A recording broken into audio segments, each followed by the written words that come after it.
Salut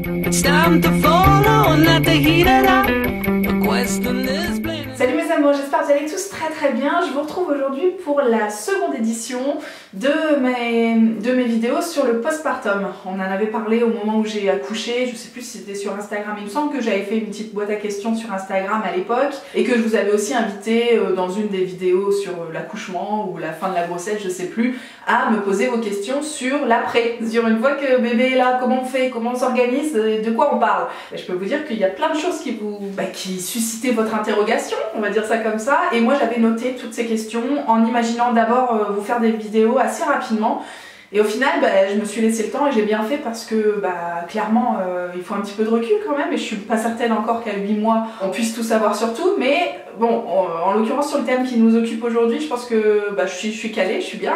Donc je vous invite d'abord à regarder la première édition de cette FAQ sur bébé. On avait parlé essentiellement d'allaitement et de cododo, puis des siestes dans sa chambre et tout, hein. Donc là ça y est, c'est plié. Si vous voulez une petite update, elle fait toutes ses nuits dans sa chambre et tout, c'est cool. Je vous dis pas que c'est tout le temps parfait et qu'elle dort de 20h à 8h du matin, hein. C'est pas du tout le cas, surtout que ça vacille tout le temps en fonction des dents, des microbes et d'autres trucs qui me titillent un petit peu en ce moment, mais bon, on en parle régulièrement sur Instagram, je pense pas que je vais y revenir dans une vidéo à part entière, donc voilà, si vous voulez me suivre là-bas pour discuter de ces sujets-là, avec plaisir en tout cas. Aujourd'hui, le deuxième thème, du coup, ça va être ma gueule, en long, en large, en travers, j'ai envie de vous dire, il y a de quoi faire. Donc c'est surtout la réminiscence, comme on dit, l'après-accouchement, comment je me sens, combien de temps j'ai mis pour me remettre physiquement et psychologiquement. On va parler aussi de baby blues. Vous aviez beaucoup de questions à ce sujet-là, et on va parler de couple aussi, de baby clash, comment ça va entre nous, est-ce que la fatigue ça joue pas trop sur les tensions dans le couple, tout ça. Voilà, donc je pense qu'on va passer un bon petit moment ensemble. La première question que j'avais notée et que j'avais bien aimée, il y en a plein d'entre vous qui m'avaient demandé comment tu vas surtout. Donc à l'époque où j'ai reçu cette question, je me souviens pas exactement dans quel état j'étais, mais aujourd'hui je peux vous dire vraiment je me sens très bien. Sur pas mal de plans de ma vie, franchement je me sens bien, je me sens en accord avec qui je suis profondément et en accord avec qui j'avais prévu d'être, tu sais. En tout cas les goals que je me fixe régulièrement, on le fait tous les ans ensemble, cette vidéo résolution, j'aime pas trop ce terme, mais voilà, en général on parle de l'année à venir, ce que tu envisages de faire et aussi les valeurs que tu as envie de continuer de transmettre tout simplement. Donc là vraiment je me sens sereine comme rarement j'ai été dans ma vie. Concernant mon rôle de maman, on va en reparler juste après, mais vraiment je me sens bien dans mes baskets et bien dans ce que je fais, tu vois. Et voilà, il y a évidemment plein de choses que j'ai à améliorer dans mon quotidien, mais franchement je suis en pleine forme et je sais que la période n'est pas évidente, même pour nous, mais je pense que vraiment on est très privilégiés dans ce cas-là. Malgré la période compliquée, je pense que vraiment on n'est pas à plaindre et il faut en avoir conscience d'après moi pour être le plus serein possible, j'ai envie de dire. Alors on va rentrer dans le vif du sujet, le baby blues. J'ai reçu plein de questions, notamment la question qui revient le plus, j'imagine: as-tu fait une dépression postpartum? As-tu des baisses de morale type baby blues? Comment gères-tu les pensées négatives? Alors, je pense que j'en ai fait, voire que j'en ai fait plusieurs. Parce que déjà à la maternité, vous l'avez suivi, hein, je vous en avais parlé dans la vidéo sur l'accouchement, on n'a pas pu passer ce séjour-là tous les trois. On se calme. Tu vois, clairement, 8 mois après, le traumatisme, il est toujours intact, hein. Je sais pas si je vais pouvoir faire quelque chose un jour à ce sujet-là. Mais bref, je pense que j'ai passé tout le séjour à la maternité à pleurer pendant 4 jours. Ça n'empêchait pas que j'étais très heureuse d'avoir ma fille avec moi. C'était super qu'on soit toutes les deux et qu'on apprenne à vivre ensemble. Mais pour moi, c'était vraiment hors norme, quoi. Tu vois, c'était un moment hors du temps, pas du tout... C'est pas du tout comme ça que j'avais imaginé les choses. Et on a dû faire comme on pouvait. Donc ça clairement, comme j'ai fait que pleurer, que me plaindre, que penser que j'étais la pire personne au monde, voilà un petit peu de tout ça, je pense que ça c'était un premier baby blues, très clairement. Et puis le deuxième auquel je pense, c'est quand ma fille a eu 3 semaines, je me suis sentie hyper isolée. Alors c'était le cas, hein, c'était en plein confinement, et puis le premier confinement, j'ai envie de dire, c'était quand même autre chose qu'aujourd'hui, c'est-à-dire qu'on se permettait pas du tout, enfin surtout nous, je sais pas si c'est le cas pour tout le monde, mais on se permettait pas du tout d'entorse. Et on a vécu ce confinement hyper isolé. Et j'ai pas tout compris quoi. Et au bout de 3 semaines, elle arrêtait pas de pleurer. Je comprenais pas en fait, tout simplement. Et du coup, je faisais que pleurer avec elle. C'était une horreur. Franchement, c'était une horreur. J'ai dit des trucs pas super cool à Loulou, de type pourquoi on a fait ça? Tu te rends compte comment on va faire? Machin. On aurait peut-être dû attendre encore. Voilà, des trucs pas... Enfin voilà, c'est sorti de ma bouche, c'est comme ça. Hein. Je pense malgré tout que je suis pas la seule dans ce cas-là et que c'est pas plus mal d'en parler, tous ensemble. Et voilà, qu'est-ce que j'ai fait pour aller mieux? Bah tout simplement j'ai extériorisé, hein, comme d'habitude, c'est-à-dire j'ai beaucoup pleuré. J'ai dit tout ce que j'avais sur le cœur, tout ce que je pensais, tout ce que... Même si c'était pas cool du tout, même si c'était pas censé non plus, j'ai tout balancé et puis je me suis beaucoup reposée sur Loulou. À ce moment-là, c'est vrai que c'est lui qui gérait tout. Voilà, moi je me contentais d'allaiter et c'est à peu près tout. Et c'était déjà pas mal, j'ai envie de dire. Et voilà, donc du coup c'est passé comme c'est venu. J'ai aussi eu la chance, en tout cas, que la PMI appelle juste à ce moment-là. Vous savez, d'habitude, ils proposent de passer chez vous, et là, en l'occurrence, ça se faisait par téléphone à cette période. Moi, j'avais pas encore vu de pédiatre, pas vu de sage-femme, enfin voilà, vraiment, on sortait de la maternité, on a été solo pendant 2 mois, je crois. Donc j'étais ravie de l'avoir, cette femme de la PMI, au téléphone, et je lui ai tout lâché, et là elle m'a expliqué que c'était le pic des 3 semaines et que ça allait passer, et effectivement c'est passé, et je vous dis, ce baby blues là, il est clairement reparti comme il est venu, et tant mieux, tant mieux. J'ai reçu aussi des questions sur l'instinct maternel, alors j'ai regroupé un petit peu. À quel moment vous êtes-vous sentis maman et papa? Avez-vous de suite eu l'instinct maternel et paternel, ou au début il y a eu genre un déni, j'ai bien aimé le terme, en mode vous aviez du mal à vous occuper ou à réaliser que c'était votre bébé? Alors, je pense qu'il n'y a pas eu de déni, mais plutôt un sentiment de genre d'hallucination, tu vois. Genre, c'est nous qui l'avons fait, tu vois. Enfin, on l'a fabriqué, c'est notre bébé, c'est à nous. Enfin, c'est à nous, entre guillemets. Hein. Elle ne m'appartient pas. Mais ouais, c'était vraiment genre l'alu, quoi. L'alu total. En même temps, on le voulait tellement, ce bébé, que bah, c'était beaucoup de bonheur et pas du tout de déni. On avait bien compris comment ça fonctionnait. Souvent, on est là tous les deux à la regarder et à se dire, tu te rends compte, quoi. C'est ouf. C'est ouf, et je pense qu'on mesure vraiment pleinement la chance qu'on a d'avoir réussi à avoir ce petit bébé parce qu'on le souhaitait, tu vois. Et sur le fait de se sentir maman, je vous en avais parlé, je crois, dans la vidéo sur les essais bébés. Je crois que j'ai jamais rêvé d'être maman, tu vois, de toute mon enfance, adolescence, même jeune adulte et tout. Franchement, c'était pas un truc qui me faisait rêver. Par contre, à partir du moment où on a décidé de faire un bébé, et surtout du moment où j'ai été enceinte, tout de suite... c'est pas que j'ai changé, mais je me suis mise en condition, tu vois, je me suis intéressée au sujet, je me suis intéressée aussi à moi et à ce que je voulais améliorer chez moi pour accueillir ce bébé dans de meilleures conditions. Je pense notamment au lâcher prise, on en avait beaucoup parlé pendant ma grossesse. Par contre, il y avait une chose que j'ai bien écartée de mes pensées, c'était comment physiquement ça allait être possible que j'accouche. Ça c'était clairement du déni, hein. De toute façon même aujourd'hui je comprends pas. Mais sinon sur le plan psychologique, ouais, je m'étais clairement mise en condition dès la grossesse, et du coup l'instinct maternel, je pense que je l'ai eu très tôt. Même si j'ai beaucoup pleuré à la maternité, tout de suite j'ai su que c'était mon bébé et que j'avais envie par-dessus tout d'en prendre soin. On va oublier ses lunettes, je pense que ça va nous gêner comme d'habitude. Sauf que j'ai quand même des questions à lire, ça va m'arranger des masses. N'avez-vous pas eu de crainte, toi ou ton chéri, de lui faire mal? C'est tellement petit à la naissance, et si oui, comment avez-vous travaillé ça? Alors je vais juste vous rappeler que ce bébé-là faisait 4 kg... combien? 4 kg 3, 4 kg 360 à la naissance. Donc c'est pas si petit. En tout cas pas chez tout le monde. Ma soeur a accouché très tôt, bien avant son terme, et bien avant son terme. Donc là pour le coup ma nièce était vraiment très petite. Je pense que personne n'imagine à quel point elle était petite, mais même nous, parfois on y repense et on se dit ok. Donc en fait si vous voulez, j'avais déjà une idée de ce que c'était un petit bébé, de ce qu'il fallait faire attention, tout ça. Enfin, en plus je l'avais changé, on avait fait les bains et tout. Enfin bref, je savais déjà m'occuper entre guillemets d'un bébé, en tout cas dans les gestes qu'il fallait apprendre. Donc quand j'ai vu mon bébé de 4 kg 3, pour moi elle avait déjà 3 mois en fait. Donc j'avais pas du tout peur. En plus j'ai l'impression qu'elle a tenu sa tête tout de suite. Alors évidemment on a fait attention, mais franchement vraiment on n'a pas connu ça quoi. On n'a pas connu ça, j'ai jamais eu peur de la casser. Je l'ai tout de suite trouvé costaud surtout. Ouais, là-dessus on a échappé à ce stress. On va parler un petit peu de moi maintenant et des quelques semaines qui ont suivi l'accouchement. Si c'est trop perso, as-tu eu des vergetures post-accouchement? Franchement j'en ai aucune idée les enfants, j'ai plein de vergetures, je sais pas lesquelles sont arrivées à quel moment de ma vie. Je fais plus attention. Ça n'est pas du tout un complexe chez moi. Pourtant j'en ai d'autres, hein, vous vous en doutez, mais celui-là franchement pour moi c'est du détail quoi, c'est du détail.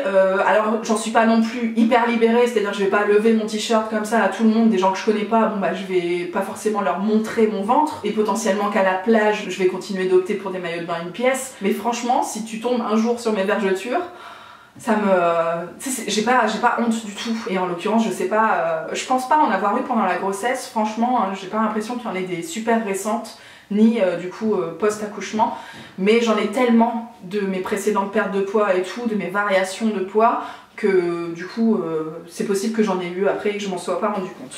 Au niveau des fuites urinaires et de la rééducation du périnée, alors j'ai été chez le kiné le premier jour du déconfinement, le 11 mai j'étais là-bas, premier rendez-vous, et c'était le Saint Graal pour moi, c'était vraiment le premier médecin que je voyais depuis l'accouchement, donc j'étais vraiment trop contente quoi. Elle a fait son rôle de rééducation, mais elle a aussi eu un sacré rôle psychologique dans mon postpartum, ça c'est sûr et certain. Cette femme, je sais que j'ai fait une faute de jeu en allant voir une kiné plutôt qu'une sage-femme, mais en vrai elle m'a été conseillée par mon médecin généraliste qui me connaît bien et je pense qu'elle a tapé dans le mille cette femme, parce que vraiment ça a été libérateur pour moi. Et alors au niveau de la rééducation du périnée en elle-même, on a fait à la fois manuel et à la fois avec une sonde, donc on a fait les deux, j'ai eu 20 séances, ça s'est très bien passé. Alors les premières séances franchement, il y avait tellement de boulot les enfants, bah vous imaginez bien, hein, 4,3 kg je vous l'ai dit, une déchirure de ouf, puis moi surtout choquée quoi, choquée, traumatisée, vous l'avez vu vous-même hein,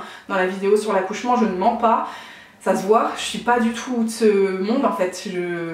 Encore une fois, aujourd'hui, c'est complètement le déni de ce qui s'est passé ce jour-là. Pour moi, c'est pas un bon souvenir, hein. C'est évidemment la naissance de ma fille, c'est génial. Et on m'a dit ça passera avec le temps, mais non, hein, ça sera jamais incroyable. Hein. Enfin, c'est incroyable, mais dans le mauvais sens du terme quoi.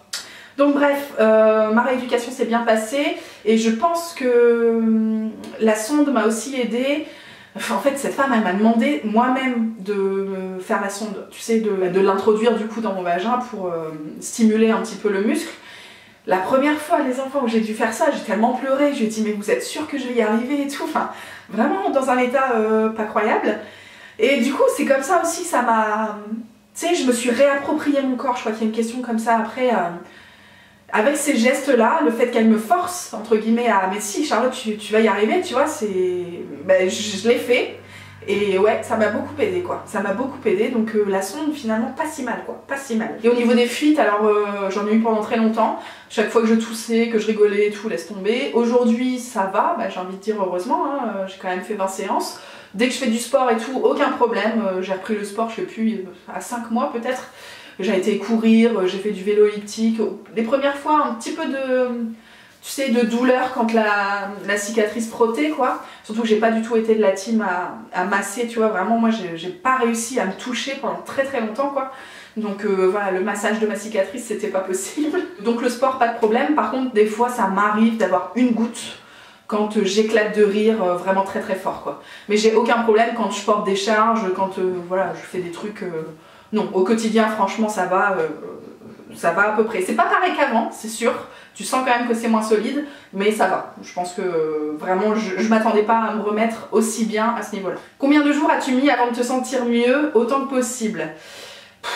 Franchement, c'est compliqué cette question parce que je pense qu'en tant que maman, j'ai dû mettre à peu près 1 mois à me sentir à l'aise dans ce que je faisais, dans mes gestes. À l'aise dans ce rôle-là, j'ai dû mettre 1 mois, même si les gestes, je les ai fait dès le premier jour, si tu veux.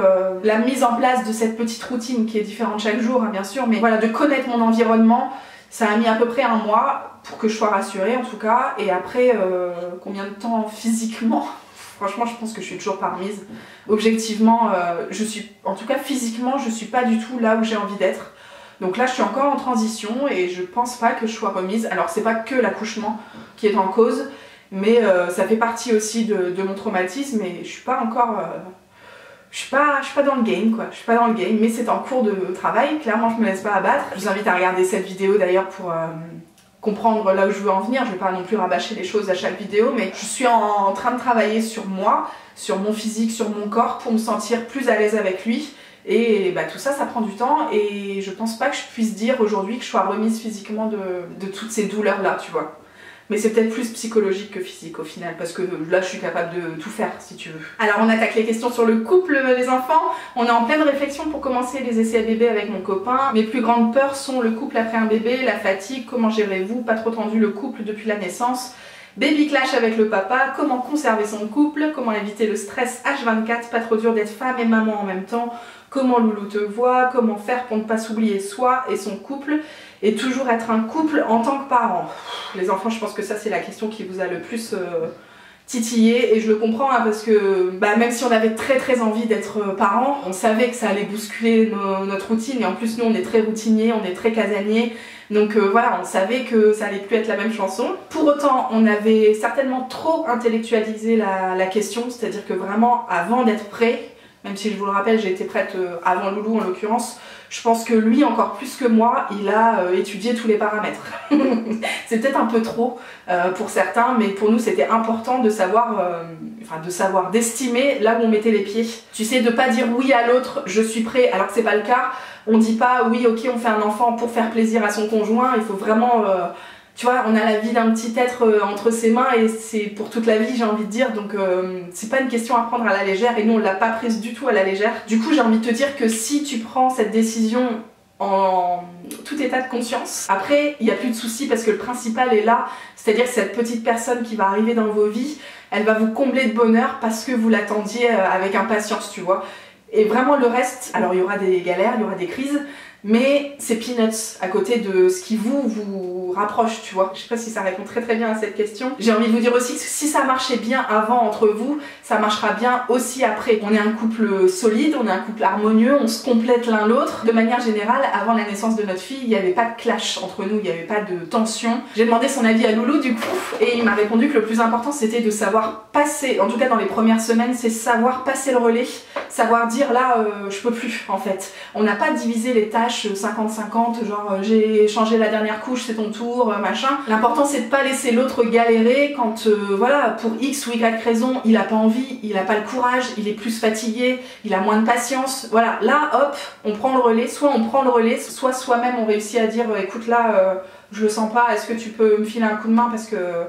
ouais, j'ai du mal quoi, mais ça c'est vrai que pour lui, il en a eu conscience très vite, justement pendant la période des 3 semaines là où moi j'étais pas de ce monde, c'est lui qui a tout géré et c'est comme ça qu'on a réussi à passer cette crise aussi quoi, c'est grâce à l'épaule qu'il a été pour moi et au fait que je puisse vraiment souffler de mon côté et reprendre un peu des forces pour attaquer quoi.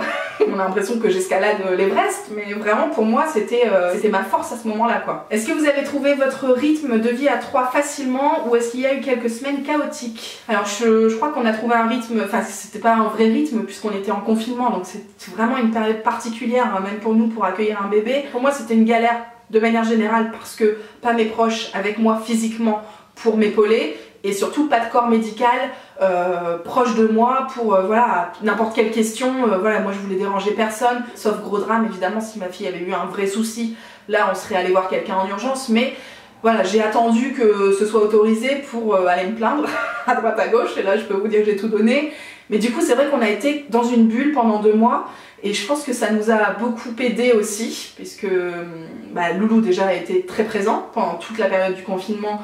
Il était à la maison, je pense que c'est pas le cas de tous les papas aujourd'hui malheureusement parce que quand j'y pense, mais mon dieu, j'avais filmé un vlog à ce moment là où il était censé retourner au boulot et au final non, ça s'est pas fait, il est revenu, enfin bref, je me dis mais ça aurait été tellement différent quoi, tellement différent si j'avais dû gérer ça toute seule, je sais pas franchement mesdames, je ne sais pas comment vous faites mais chapeau parce que moi j'ai cette chance là du coup d'avoir eu le papa avec moi pendant très longtemps à nos côtés.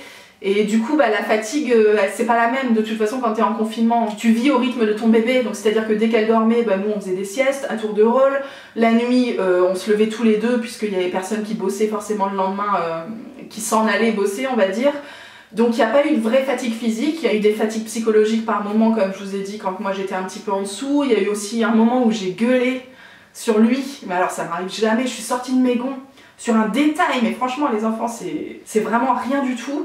Et je me suis mise dans un état, franchement c'est monté comme ça, je me suis pas reconnue, je m'en suis voulu dans la seconde, je lui ai hurlé dessus. Lui a eu du mal aussi à l'encaisser parce que c'est vraiment tout sauf moi quoi. Et bon voilà c'est passé, mais comme quoi, nous ça nous est arrivé qu'une fois parce que je pense qu'on a été privilégiés aussi dans cette période.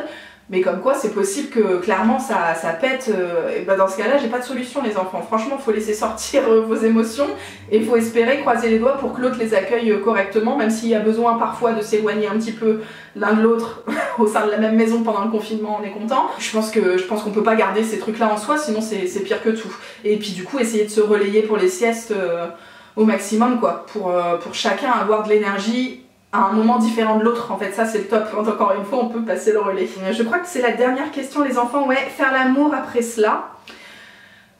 Franchement, c'est un thème difficile pour moi à aborder parce que je pense pas être un exemple. En fait, je vais vous raconter comment ça se passe pour moi, hein, sans aucun problème et sans aucune honte, franchement, parce que je pense qu'on est plein dans ce cas-là. Mais je pense aussi qu'il y a plein de gens qui se remettent plus facilement que moi. Donc si vous êtes enceinte, futurs parents, machin, ne me prenez pas pour exemple parce que là vous allez pleurer toute votre vie et vous allez avoir peur. Je pense que vraiment je suis un cas extrême parce que traumatisme, parce que du mal à me réapproprier mon corps. Je pense que aussi la prise de poids, ça doit pas aider franchement pour la confiance en soi, pour retrouver mon corps et tout. En fait c'est pas un corps que je m'approprie parce que pour moi il est transitoire comme je vous l'ai dit. Donc si tu veux, en ce moment je suis pas du tout à l'aise avec celui-là. Pour autant je le remercie chaque jour qui passe de me permettre de marcher, de monter les escaliers, de m'occuper de ma fille, de m'alimenter et de digérer comme il se doit. Enfin bref, voilà, je suis bien consciente que tout va bien. Mais c'est vrai qu'en termes de physique et de confiance en moi, il manque quelque chose. Et par rapport au traumatisme, clairement là j'ai été choquée par l'accouchement. Je vous l'ai dit quand il a été question de s'introduire une sonde. La sonde franchement, je sais plus mais ça fait ça et puis voilà, on n'est vraiment pas sur quelque chose d'extraordinaire et pour autant ça a été une épreuve, ça a été compliqué, ça a été compliqué. Encore aujourd'hui, donc là ça fait 8 mois que ma fille est née. Au niveau sexuel, je vais pas vous mentir, je suis pas du tout... Enfin c'est pas comme avant, pas du tout et je pense que ce sera plus jamais comme avant. L'objectif pour moi c'est de réapprendre, c'est vraiment comme ça que je vois les choses, tu vois, c'est de réapprendre une nouvelle vie de couple, une nouvelle vie sexuelle avec ce corps-là, ouais, très clairement, c'est comme ça que je vois les choses. En termes de plaisir, ça va, parce que, bah, Dieu merci, il y a les préliminaires. Pour ma part, en tout cas, je pense que Loulou, ça va aussi, ça nous permet aussi vraiment de... Voilà, tout ce qui est tendresse, réconfort et même orgasme, c'est bon. Ça fait du bien, je vais pas vous mentir, mais la pénétration, c'est toujours pas l'Ohio. Hein. À chaque fois, j'ai un stress. J'ai peur quoi et du coup je lui file ce stress, enfin bref je vous amène pas avec nous dans le plumard mais vraiment on n'est pas, c'est pas le meilleur moment de ma vie donc bah, j'apprends petit à petit mais je pense que je suis un cas exceptionnel à mettre voilà peut-être 1 an, peut-être plus à me remettre complètement sur ce point là. J'ai beaucoup de chance parce que j'ai un amoureux qui est très patient, qui est très compréhensif aussi. Je dis que j'ai de la chance mais en même temps pour moi c'est normal.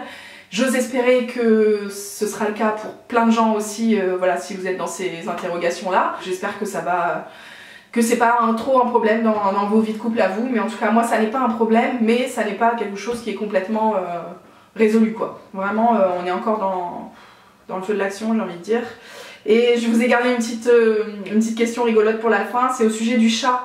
Ton chat s'est-il bien adapté avec le bébé? N'as-tu pas eu peur au début? J'ai un chat aussi et bien qu'il soit adorable, il a quand même ses humeurs. J'ai envie de vous dire, nous c'est pareil. Notre chat, c'est toute notre vie, on l'adore et tout, elle est trop mignonne. Maintenant, à part nous deux, elle déteste tout le monde, toute la planète. Et c'est pas seulement elle déteste, c'est qu'elle est agressive avec tout le monde. Alors qu'avec nous c'est un ange pas possible, mais voilà, je sais pas ce qu'elle a. C'est comme ça. Donc moi j'avais un peu peur quand même que bébé arrive dans cette maison et qu'elle soit agressive avec lui. Au final, qu'est-ce qu'elle a fait? Pendant je pense 2 mois, on l'a pas vue. Sincèrement, elle s'est planquée là-haut dans le bureau, elle venait plus jamais sur le canapé avec nous le soir. Vraiment déni total, en plus il a fait beau, c'était un peu canicule et tout, donc elle sortait beaucoup. Franchement on l'a pas vue du tout. Après petit à petit elle a commencé à refaire des pas vers nous et à redemander quelques caresses. Et du coup bah avec plaisir, on était toujours très attentifs à ce qu'elle s'approche pas trop de bébé, ou si elle s'en approche, ben voilà, on était vraiment juste à côté pour lui dire tiens tu vois c'est Emma, elle va rester avec nous jusqu'à nouvel ordre en tout cas, tu peux l'aimer, y a pas de problème, elle est comme nous, tu vois, ça reste le cercle familial, c'est ton foyer, t'inquiète pas, machin. Et ça passe, elles se sont approchées plusieurs fois. Enfin c'est vrai que le chat il vient maintenant sur moi carrément quand Emma est dans mes bras, voilà, pas de problème. Par contre là on est dans la période où Emma elle attrape tout ce qui passe et du coup bah, en fait elle est très intéressée par le chat mais bah, elle maîtrise pas ses gestes donc forcément elle va, au lieu de la caresser doucement, bah, elle va lui foutre des torgnoles, elle va tirer sur ses moustaches, sur sa queue et tout, donc ça ne risque pas de plaire beaucoup à ce chat là qui est pas très patient non plus. Donc bon pour l'instant voilà, je sais que Emma elle lui court partout après dans la maison et que le chat se barre plutôt que de chercher à faire des câlins. Mais bon, je préfère ça plutôt qu'elle soit agressive. Pour l'instant, il n'y a pas eu du tout de crachat, de griffes ou quoi que ce soit, enfin, fort heureusement. On veille vachement au grain, on est tout le temps sur son dos, mais bon, voilà comment ça se passe chez nous. J'espère qu'un jour, elles pourront bien s'entendre sans se tirer dessus, tu vois, tout simplement. Peut-être quand Emma aura grandi un petit peu et qu'elle aura des gestes un peu plus souples, ce sera une autre chanson, on aura peut-être un peu moins peur aussi, mais là pour l'instant on fait très attention. Voilà les enfants, j'espère que vous avez passé un bon petit moment avec moi. C'était une vidéo, c'était prévu, hein. C'était prévu que ce soit un peu folklorique, mais bon, en même temps le thème le veut, hein. On a parlé plein de choses. En tout cas, ce que je voulais vous dire, c'est que moi je vais très bien, même si j'ai des traumatismes et que voilà, il y a des choses qui n'ont pas été faciles. Et franchement, cet accouchement, ce confinement, cet isolement à la maternité puis à la maison, même s'il y avait Loulou et tout, vraiment c'est des choses qu'on peut pas me rendre, tu vois. Donc il faut que j'apprenne à vivre avec ça et que je fasse mon deuil, entre guillemets, mais c'est vraiment ça, comme ça je le vois, des premières semaines parfaites quoi. Mais en même temps, j'ai un bébé en très bonne santé, qui est adorable, qui est vraiment... elle est parfaite, qu'est-ce que tu veux faire? Donc moi ça fait mon bonheur, ça suffit clairement à... C'est que ça suffit clairement à mon bonheur, tout simplement. Donc voilà, j'espère que j'ai répondu à vos questions. S'il y a d'autres questions sur ce sujet-là, en tout cas, vous n'hésitez pas à me les poser en commentaire. Si vous avez besoin qu'on fasse une autre vidéo sur le postpartum, là, j'ai pas trop d'idées en tête. Enfin, si, je voulais vous faire une vidéo sur la diversification alimentaire, le début de la crèche et puis tout ça. Le tire-lait aussi, oui, je pense que ça pourrait intéresser certaines d'entre vous qui comptent allaiter et puis reprendre le boulot, machin. Donc ça, je voulais vous faire une 3e édition, on va dire, du postpartum. Mais après, ma fille va avoir 1 an et tout au mois de mars. Bon, je pense que... au bout d'un moment, on pourra ne plus parler de postpartum. D'ailleurs, j'ai toujours pas eu mon retour de couche, si jamais ça vous intéresse. Donc c'est pour ça que je considère que je suis toujours pas remise aussi. Franchement, ça, j'ai oublié de vous le dire, mais c'est vrai. Tant que j'ai pas mes règles, pour moi, je suis toujours en mode jeune maman, en fait. Tu vois ce que je veux dire? C'est que mon corps s'est pas remis, en fait. Tant qu'il ne me rappelle pas à l'ordre, j'ai envie de dire, ben, pour moi, ça veut dire que je suis encore en transition. Donc c'est aussi pour ça que je me considère pas complètement remise. Voilà, je vais conclure là-dessus les enfants, je vous embrasse et je vous dis à très bientôt pour une nouvelle vidéo. Ciao, ciao.